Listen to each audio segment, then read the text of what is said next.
কবি সুকান্ত ভট্টাচার্যর সিপাহী বিদ্রোহ। হঠাৎ দেশে উঠল আওয়াজ, হো হো হো হো হো হো।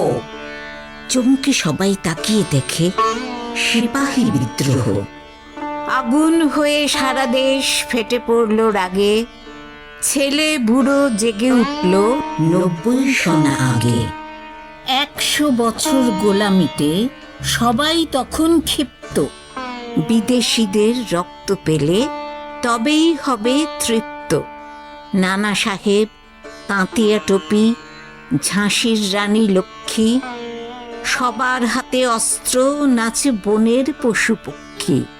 কেবল ধনী জমিদার আর আগের রাজার ভক্ত যোগ দিল, তা নয় কো, দিল গরিবেরাও রক্ত, দিল গরিবেরাও রক্ত।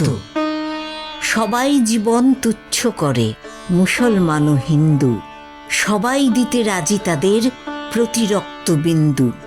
ইতিহাসের পাতায় তোমরা পড়ো কেবল মিথ্যে, তোমরা পড়ো কেবল মিথ্যে। বিদেশিরা ভুল বোঝাতে চায় তোমাদের চিত্তে, চায় তোমাদের চিত্তে। অত্যাচারী নয়কো তারা, অত্যাচারীর মুন্ড চেয়েছিল ফেলতে ছিঁড়ে, জ্বালিয়ে অগ্নিকুণ্ড।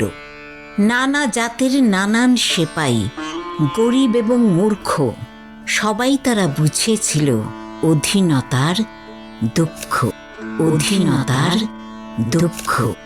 তাই তো তারা স্বাধীনতার প্রথম লড়াই লড়তে এগিয়েছিল, এগিয়েছিল মরণ বরণ করতে।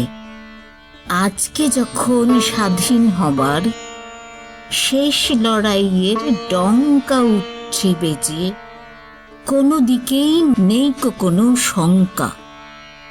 জব্বলপুরে সেপাইদেরও উঠছে বেজে বাদ্য, নতুন করে বিদ্রোহ আজ, কেউ নয় কো বাধ্য।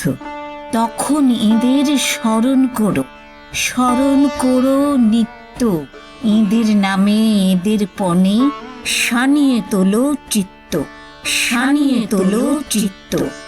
নানা সাহেব, তাঁতিয়া টুপি, ঝাঁসির রানী লক্ষ্মী, এদের নামে দৃপ্ত কিশোর, খুলবে তোমার চোখ কি, এদের নামে দৃপ্ত কিশোর, খুলবে তোমার চোখ কি।